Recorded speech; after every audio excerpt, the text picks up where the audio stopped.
Breaking news GHMC వార్డుల delimitation పై ఫిర్యాదుల గడువు ముగిసింది. ఇప్పటికే కార్పొరేటర్లు ఎమ్మెల్యేల నుంచి ఫిర్యాదులు స్వీకరించింది జీహెచ్ఎంసీ. వార్డుల డీలిమిటేషన్ పై వచ్చిన ఫిర్యాదులను స్టడీ చేసేందుకు 6 కమిటీలు వేశారు.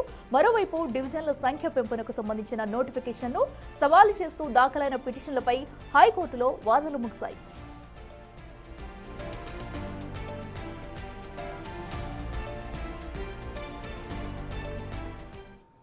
మరింత సమాచారం మా ప్రతినిధి శ్రవణ్ లైవ్ లో అందిస్తారు. శ్రవణ్, చెప్పండి, మరి డీలిమిటేషన్ కి సంబంధించి కూడా ఇప్పటికే హైకోర్టులో వాదనలు అయితే ముగిసినట్టు తెలుస్తుంది. మరి ఎలాంటి తీర్పునిచ్చారు?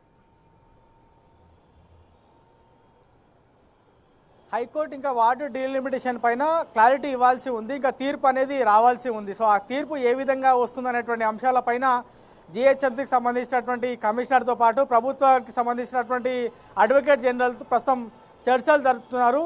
వార్డు డీలిమిటేషన్కి సంబంధించినటువంటి ప్రక్రియ వేగంగా కొనసాగుతుంది. ఇప్పటికే వారం రోజుల పాటు హైదరాబాద్ నగరవాసులతో పాటు శివారు మున్సిపాలిటీలకు ఏవైతే జీహెచ్ఎంసీలో విలీనమయ్యాయో అక్కడ ఉన్నటువంటి జనాలను, స్థానికంగా ఉన్నటువంటి అధికారులను, దాంతోపాటు ప్రజాప్రతినిధులను, మాజీ ఎమ్మెల్యేలను, మాజీ కార్పొరేటర్లు, మాజీ మేయర్లు, మాజీ వార్డు మెంబర్, ఇట్లా ప్రతి ఒక్కళ్ళని దగ్గర నుంచి కూడా విజ్ఞప్తులు స్వీకరించింది జీహెచ్ఎంసీకి సంబంధించిన హెడ్ ఆఫీస్తో పాటు దాదాపుగా 57 సర్కిల్ ఆఫీసులు, 6 జోనల్ ఆఫీసులు. సో ఇవాళ సాయంత్రం వరకు ఆ గడువు ఉండే, ఆ గడువు ముగిసింది.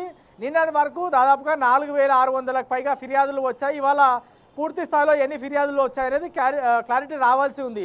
సో ఇవన్నీ జనాల దగ్గర నుంచి, ప్రజాప్రతినిధుల దగ్గర నుంచి, ఎమ్మెల్యేల దగ్గర నుంచి వచ్చినటువంటి ఫిర్యాదులన్నింటినీ కూడా వాటిని క్లియర్ చేసేందుకు, వాటిపైన స్టడీ చేసేందుకు 6 జోన్లకు గాను 6 ప్రత్యేకమైనటువంటి కమిటీలు వేశారు. టౌన్ ప్లానింగ్కి సంబంధించినటువంటి అధికారులు, డిప్యూటీ కమిషనర్తో పాటు సిజీజీ అంటే సెంటర్ ఫర్ గుడ్ గవర్నెన్స్కి సంబంధించిన వాళ్ళతో టీంలు వేశారు. మ్యాపింగ్ ఏ విధంగా జరిగింది, ప్రిలిమినరీ నోటిఫికేషన్ మనం ఏమేమి పొందుపరిచాము, జనాల దగ్గర నుంచి వచ్చినటువంటి ఫిర్యాదులో ఎంతవరకు వాస్తవం ఉంది, ఎంత మేరకు అది వయబిలిటీ అంటే జనాల దగ్గర నుంచి వచ్చినటువంటి ఫిర్యాదుల్లో ఎంతవరకు అది చేయదగినవి ఉన్నాయి, చేయలేనివి ఎంత మేరకు ఉన్నాయి, పాసిబిలిటీ ఎంత మేరకు ఉందనేటువంటి అంశాలపైన స్టడీ చేయబోతున్నారు.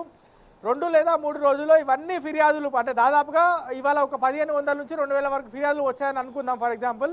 సో మొత్తం కలిపి దాదాపుగా 6000 వరకు ఫిర్యాదులు వచ్చి ఉంటాయి ఇవాళ కూడా కలిపితే. సో 6000కు పైగా ఫిర్యాదులన్నీ కూడా స్టడీ చేసి వాటిపైన నిర్ణయం తీసుకోవాల్సి ఉంటుంది. దాంతోపాటు జీహెచ్ఎంసీ కార్పొరేటర్లతో పాటు ఎక్స్ అఫిషియో సభ్యులకు సంబంధించిన అభిప్రాయాన్ని కూడా నిన్న కౌన్సిల్ సమావేశం నిర్వహించి రికార్డ్ చేశారు. వాటిని కూడా ప్రభుత్వానికి పంపుతామనేది జీహెచ్ఎంసీ కమిషనర్, మేయర్ స్పష్టం చేశారు. సో దానిపైన ఏ విధమైనటువంటి నిర్ణయం తీసుకుంటారో అనేది క్లారిటీ రావాల్సి ఉంది. సో గ్రేటర్ హైదరాబాద్ని అతిపెద్ద మున్సిపల్ కార్పొరేషన్గా చేయబోతున్నాం అనేది రాష్ట్ర ప్రభుత్వం స్పష్టం చేసింది. సో దీని చాలా వరకు విమర్శలు వస్తున్నాయి, చాలా రసబసగా మారుతుంది. విమర్శలు వస్తున్నాయి, అభిప్రాయాలు తీసుకుంటున్నారు, అబ్జెక్షన్స్ తీసుకుంటున్నారు. కానీ ప్రభుత్వం ఏ విధమైనటువంటి నిర్ణయం తీసుకుంటుంది, హైకోర్టు దీని మీద ఏ విధమైనటువంటి డైరెక్షన్స్ ఇస్తుంది అనేది చూడాల్సి ఉంది.